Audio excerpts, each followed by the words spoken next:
오늘의 말씀은 열왕기상 18장 36절에서 39절입니다.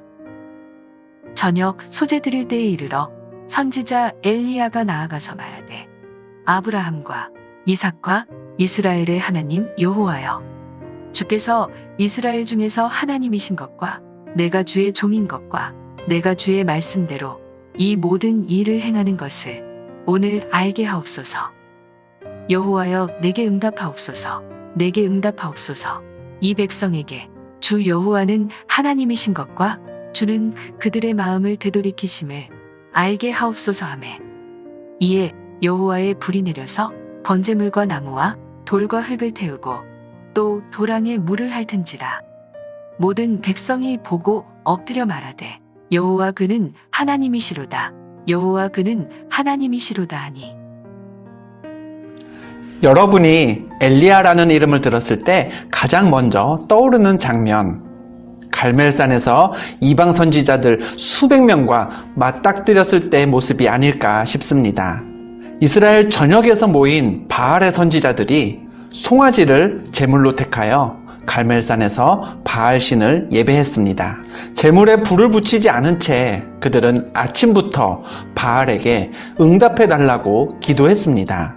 그런데 아무 반응이 없자 선지자들은 제단 주위에서 뛰놀듯이 더 소란스럽게 간구했습니다. 정오가 지나서도 변함이 없자 바알의 선지자들은 큰 소리를 내면서 칼과 창으로 스스로의 몸을 해하기도 했습니다.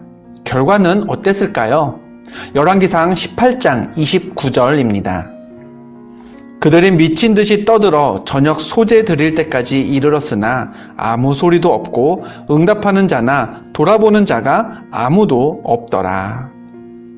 바알 선지자들도요, 나름대로 간절했습니다.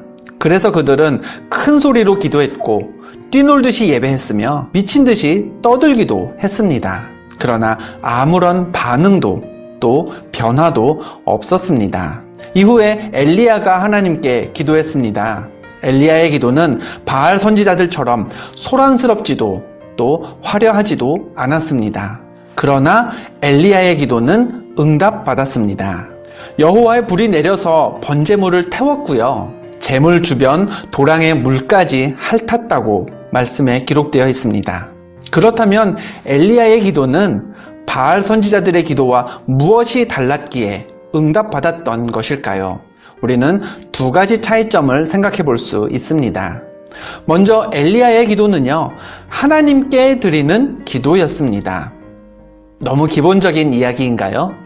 엘리야의 기도와 바알 선지자들이 했던 기도의 가장 큰 차이점은 그들이 기도한 대상이 누구였는가에 있습니다. 세상을 만드셨고 또 통치하시는 전능자 하나님께 기도했는가?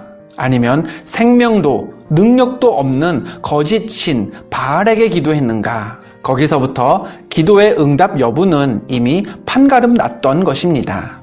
간혹 기도하시는 분들 중에 기도하는 대상을 부르면서 머뭇거리시는 분들을 보게 됩니다. 하나님께 기도해야 되는지, 아니면 예수님께 기도하는 게 맞는지, 그저 하늘에 계신 누군가에게 기도하면 되는 건지 아리송하게 생각하시는 분들이 계십니다.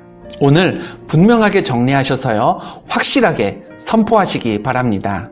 예수 그리스도를 믿어 하나님의 자녀된 우리는요, 하나님께 예수 그리스도의 이름으로 기도해야 합니다. 기도를 시작할 때 나는 살아계신 하나님께 기도한다 라는 사실을 명확히 하면서 당당하게 하나님이라고 불러야 합니다. 또 모든 간구를 아랜 다음에 예수님의 이름으로 기도합니다 라고 말해야 합니다. 이건 법칙으로 정해진 주문 같은 건 아닙니다. 오히려 흔들려서는 안 되는 우리의 신앙 고백입니다. 하나님만이 내 기도에 응답하실 수 있다라는 믿음의 표현이고요, 예수님의 이름으로 구하면 행하신다는 말씀을 내가 믿습니다 라는 고백입니다. 또 하나, 엘리야의 기도는 형식과 모양에 치중한 기도가 아니었습니다. 엘리야의 기도는요, 큰 소리를 지르고 또 몸을 흔들며 기도했던 바알 선지자들의 기도와 달랐습니다. 엘리야가 무엇이라고 또 어떻게 기도했는지 본문 말씀을 통해 확인해 볼까요?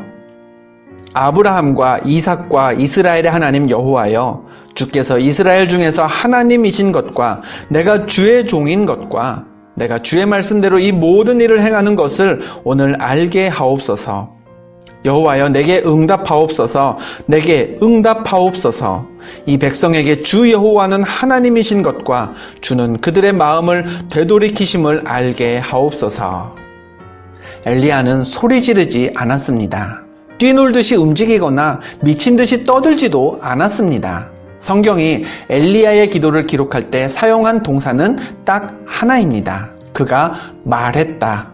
영어로 pray라는 동사가 엘리야의 기도를 설명하는 유일한 서술어입니다. 목소리나 행동이 크지는 않았을지언정 엘리야는 정말 기도답게 하나님 앞에 진실하고 진지하게 간구했던 것입니다. 스위스의 심리학자죠. 칼 구스타프 융이 제안한 이유로 인간의 기질을 나눌 때 광범위하게 사용되는 척도가 있습니다. 내향적 인간과 외향적 인간을 나누는 것입니다. 처음 이 개념이 등장했을 때요, 두 개념은 동등했습니다. 둘 중 무엇 하나는 우월하고 다른 기질은 열등하다라는 이야기는 할 수 없었습니다. 그런데 언제부턴가 우리 사회에서 외향적인 사람은 인기도 많고 주목도 많이 받지만 반대로 내성적인 사람은 용기 없는 사람, 사회성 부족한 사람으로 낙인 찍기 시작했습니다. 신앙생활이라고 예외가 아닙니다. 외향적인 성격 탓에 통성 기도도 열심히 하는 사람, 노방전도 나가면 적극적인 사람, 속회며 선교회에 금방 녹아들어서 성도들과 금세 친해지고 어느 자리에서 봉사하든지 신이 나서 열심히 하는 사람, 우리는 그렇게 신앙생활 하시는 분들을 보면 아, 저분 참 신앙이 깊구나, 훌륭한 신앙을 가졌구나 라고 생각하기 쉽습니다. 반면에 조용히 티 안 나게 신앙생활하는 내성적인 분들은 그 신앙마저 과소평가하는 경향이 없지 않아 있습니다. 그런데요, 이제는 코로나 때문에 조금 달라지고 있습니다.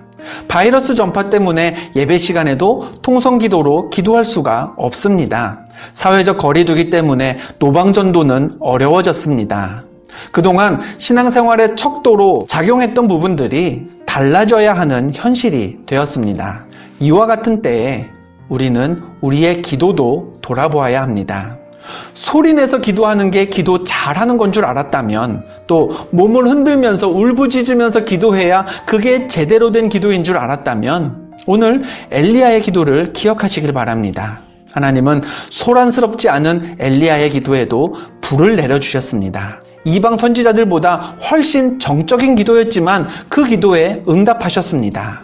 기도의 방법과 내용에 정답은 없습니다. 그러나 엘리야의 기도는요, 우리에게 좋은 모델이 되어줍니다. 엘리야의 기도를 본받아 오늘 이렇게 기도하시기 바랍니다. 하나님, 어떤 상황에서 무엇을 위해 기도하든지 내 기도는 하나님께 하는 기도임을 분명히 선포하게 하옵소서. 겉으로 드러나는 기도 모습, 기도 소리로 기도를 판단치 않게 하시고 내 진실한 마음을 아뢰는 기도에 더욱 훈련되게 하옵소서. 이제 말씀을 마치면요, 여러분은 여러분 나름대로의 기도 시간을 가지실 겁니다. 그 기도 시간에 갈멜산에서 기도했던 엘리야처럼 아무리 많은 대적들이 앞에 있어도 기도의 겉모습에 신경 쓰지 않고 정말 마음에 아뢰고 싶은 내용을 하나님께 간구했던 그 엘리야처럼 조용하지만 간절한 기도를 드리시고 또 응답의 기쁨을 누리시기를 주님의 이름으로 축원드립니다. 기도하겠습니다. 하나님, 우리 기도에 응답하시는 분은 하나님 한 분뿐이심을 잊지 않게 하옵소서.